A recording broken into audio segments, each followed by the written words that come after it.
Sebelum kita mendengarkan isi firman kita pada pagi hari ini, kita satukan hati kita berdoa. Segala puji syukur Tuhan kami panjatkan kehadiran-Mu Tuhan. Buat cinta kasih-Mu selalu menyertai dan memimpin kami pada pagi hari ini Tuhan, sehingga kami dapat berkumpul di rumah bait suci-Mu Tuhan. Terima kasih Tuhan buat penyertaan-Mu, buat cinta kasih-Mu kepada kami Tuhan. Sebentar lagi kami akan mendengarkan sedikit dari firman-Mu Tuhan. Kiranya Kau berkati hamba-Mu yang ingin memberitakan firman ini Tuhan. Kiranya urapan Roh Kudus-Mu menyertai dia Tuhan, dan berkati juga buat jemaat dan saudara-saudari kami Tuhan, agar dia fokus dan tenang untuk mendengarkan sedikit dari firman-Mu ini Tuhan. Tuhan Yesus yang bayar segala dosa yang telah kami perbuat Tuhan, melalui pikiran, perkataan, perbuatan Tuhan, yang sengaja maupun tidak sengaja yang kami perbuat Tuhan. Kiranya Kau hapuskan Tuhan, agar tidak terhentikan dan karunia akan Kau limpahkan kepada kami. Segala puji syukur Tuhan kami panjatkan kehadiran-Mu. Di dalam nama Tuhan Yesus kami berdoa dan mengucap syukur. Amin.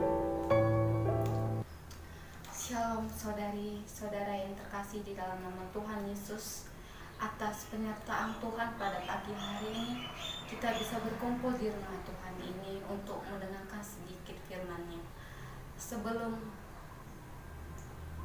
dimana firman kita pada pagi hari ini diangkat dari Roma 8 ayat 1 sampai 8. Di sini saya akan membacakannya dari depan dan saudara-saudari sekalian bisa mendengarkannya dan membacakannya dalam hati. Demikianlah sekarang tidak ada penghukuman bagi mereka yang ada di dalam Kristus Yesus. Roh yang memberi hidup telah memerdekakan kamu di dalam Kristus dari hukum dosa dan hukum maut. Sebab apa yang tidak mungkin dilakukan hukum Taurat karena tak berdaya oleh daging, telah dilakukan oleh Allah dengan jalan mengutus anaknya sendiri dalam daging, yang serupa dengan daging yang dikuasai dosa karena dosa. Ia telah menjatuhkan hukum atas dosa di dalam daging, supaya tuntutan hukum Taurat digenapi di dalam kita, yang tidak hidup menurut daging tetapi menurut Roh Kudus. Sebab mereka yang hidup menurut daging memikirkan hal-hal yang dari daging, mereka yang hidup menurut Roh Kudus memikirkan hal-hal yang dari roh. Karena keinginan daging adalah maut, tetapi keinginan roh adalah hidup dan damai sejahtera. Sebab keinginan daging adalah perseteruan terhadap Allah, karena ia tidak takluk kepada hukum Allah. Hal ini memang tidak mungkin baginya. Mereka yang hidup di dalam daging tidak mungkin berkenan kepada Allah. Demikianlah firman Tuhan. Di dalam Roma 8 ayat 1 sampai 8 dengan tema kita hidup oleh Roh. Saudara-saudari yang terkasih di dalam Yesus Kristus, pernahkah kita berpikir ketika kita hidup di dalam daging, apakah semua itu baik saja? Ya, pasti tidak baik. Karena di dalam firman kita juga telah menjelaskan ketika kita hidup di dalam daging, ketika kita hidup di dalam daging, karena keinginan daging adalah maut. Jadi ketika kita hidup di dalam keinginan daging atau keinginan daging kita sendiri, jadi maut itu hanya ada pada kita saja, karena Roh Kudus tidak ada pada kita, hanya keinginan daging kita saja yang ada. Jadi sebaliknya saudara-saudari sekalian, ketika kita hidup di dalam Roh Kudus, damai sejahtera ada pada kita, sukacita, kebahagiaan, karya Tuhan yang luar biasa ada pada kita. Firman Tuhan juga menjelaskan, di dalam firman Tuhan kita ini juga menjelaskan, mereka yang hidup dalam daging, mereka yang hidup dalam keinginan daging tidak berkenan kepada Allah. Jadi saudara-saudari sekalian, biarpun harta kita banyak, rumah kita banyak, semua itu banyak, tapi oleh keinginan daging, sama saja Tuhan tidak akan berkenan kepada kita. Kita tidak akan berkenan kepada Tuhan. Jadi lebih baik kita hidup di dalam Roh Kudus. Damai sejahtera ada, biarpun harta kita sedikit, biarpun hasil kita sedikit, tapi kita berkenan kepada Allah. Seperti contoh Alkitab kita, Musa, Abraham, Nuh. Apakah saudara sekalian telah mengenal Nuh? Yang begitu pasti sudah mengenal Nuh, di mana Nuh adalah tokoh Alkitab yang hidup di dalam Roh Kudus. Musa juga, Abraham juga. Saudara-saudari sekalian, di sini saya akan menjelaskan sedikit kisah dari Nuh. Nuh mempunyai anak dan istri, di mana Nuh pada saat itu hidup di dalam Roh Kudus. Tetapi Tuhan mengujinya dengan sebuah ombak yang begitu besar, ombak yang begitu badainya besar sekali. Apakah kita sanggup menghadapi itu? Pasti sanggup ketika kita hidup di dalam Roh Kudus. Begitu juga dengan Nuh ini. Dia sanggup untuk melewati itu. Dia buat bahtera untuk anak, hewannya, anak istrinya. Dia buat. Tapi apa yang terjadi? Tuhan Yesus mengurapi dia, Roh Kudus beserta dia.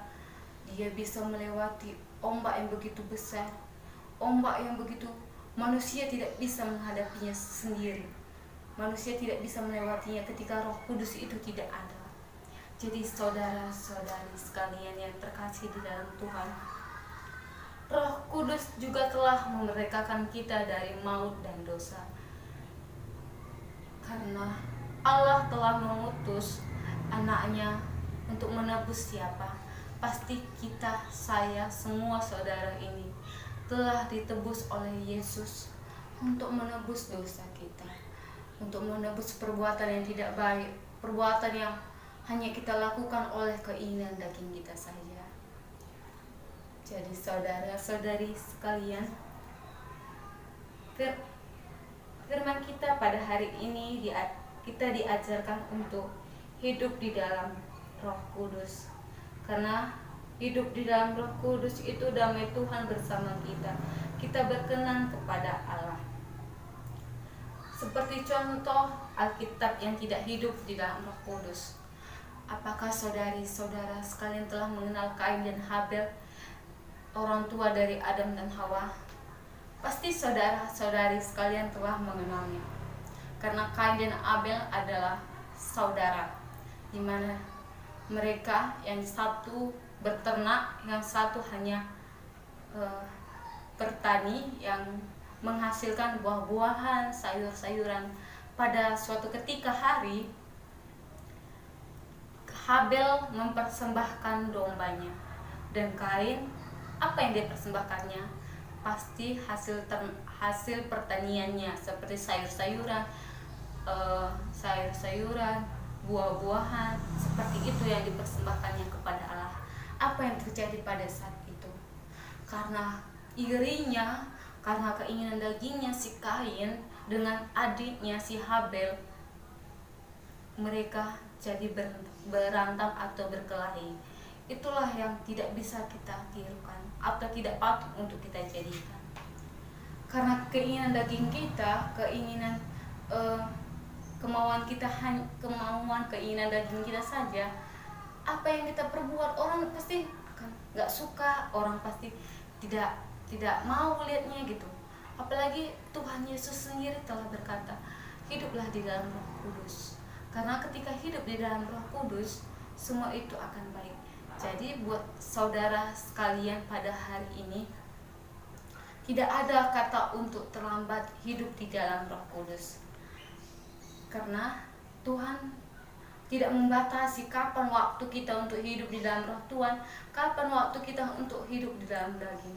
Tapi tanyalah diri kita sendiri, kapan kita untuk bisa bertobat hidup di dalam Roh Kudus. Mulai hari ini, detik ini, menit ini, kita renungkanlah dalam diri kita. Apakah kita hidup di dalam Roh Kudus atau hidup di dalam roh daging kita? Karena itu ada berpihak kepada kita saja, bukan berpihak kepada orang lain. Kita renungkan, apakah kita kalau kita hidup di dalam daging kita itu bisa damai sejahtera, kita bisa berkenan kepada Allah? Pasti tidak.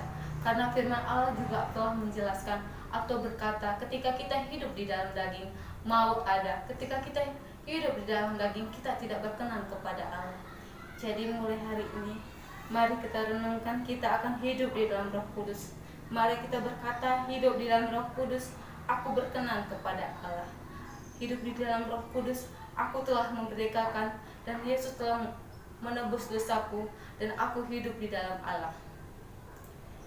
Saudara-saudari sekalian, waktu begitu cepat, zaman begitu cepat. Apakah saudara-saudari sekalian juga akan cepat untuk hidup di dalam Roh Kudus? Pernahkah saudari-saudari bertanya, mengapa ketika aku hidup di dalam Tuhan ada percobaan? Mengapa aku ketika hidup di dalam daging tidak ada percobaan?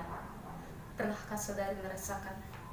Tuhan itu sayang kepada saudara-saudari sekalian. Ketika kita hidup di dalam Roh Kudus, Tuhan ingin melihat. Tuhan ingin melihat hati kita. Apa kita benar-benar hidup di dalam Roh Kudus, atau kita benar-benar hidup di dalam daging kita saja? Jadi buat saudara-saudari terkasih di dalam Yesus Kristus, jangan pernah putus asa untuk hidup di dalam Roh Tuhan. Jangan pernah berputus asa untuk mengikuti Tuhan Yesus. Jangan pernah menyerah. Karena saudara-saudari sekalian, Tuhan telah mengetahui apa yang kita perbuat. Tuhan telah mengetahui apa keinginan kita. Daripada kita hidup di dalam daging, maut selalu datang kepada kita. Percobaan akan melebihi itu. Percobaan akan melebihi apa yang telah kita perbuat, apa yang telah kita lakukan oleh keinginan daging kita. Mulai hari ini, detik ini, katakan pada diri saudara-saudari sekalian, aku akan hidup di dalam Roh Kudus. Tiada kata terlambat untuk hidup di dalam Roh Kudus. Tiada kata untuk menyerah untuk hidup di dalam Roh Kudus.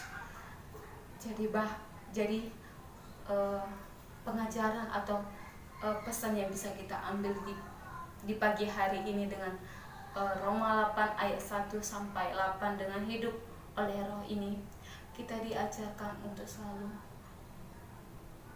berbuat baik. Kita diajarkan ketika kita hidup di dalam Roh itu damai sejahtera bersama kita, seperti tokoh Alkitab kita, Nuh, Musa, Abraham, Daniel, yang hidup di dalam Roh. Tuhan selalu menyertai dia. Tuhan selalu memberi yang lebih indah daripada yang direncanakan, lebih indah daripada yang dipikirkan mereka. Daripada kita hidup di dalam daging, banyak sekali yang kita lakukan tidak sesuai dengan Tuhan. Kita iri hati, kita dengki, kita ingin seperti mereka, tapi kita tidak bisa. Karena apa? Kita hanya udah begini yang bisa dilakukan. Karena itu semua sia-sia kalau kita seperti itu. Karena keinginan daging saja yang bisa kita lakukan, tidak keinginan Roh Kudus. Jadi jangan pernah putus asa, jangan pernah menyerah untuk melakukan yang terbaik. Mari kita akhiri firman Tuhan kita pada pagi hari ini. Kita satukan hati kita, kita berdoa. Terima kasih Yesus, terima kasih Roh Kudus, buat cinta kasih-Mu Tuhan selalu menyertai dan bimbing kami Tuhan. Tuhan yang baik, Tuhan yang ada di kerajaan surga. Semoga Tuhan kami bisa hidup di dalam Roh seperti Musa, Abraham, Daniel, Nuh Tuhan, yang takut akan kehendak-Mu Tuhan, yang berkenan kepada Allah, yang mendapatkan damai sejahtera. Ajari kami seperti itu Tuhan. Urapi kami dengan kuasa Roh Kudus-Mu Tuhan. Jangan buat kami menyerah Tuhan. Jangan buat kami tidak berdaya Tuhan. Tuhan Yesus, jauhkan keinginan daging kami, agar kami tidak seperti Kain dan Habel Tuhan. Kain Tuhan, karena keinginan hatinya Tuhan, keiriannya Tuhan, dia bisa mencelakahi adik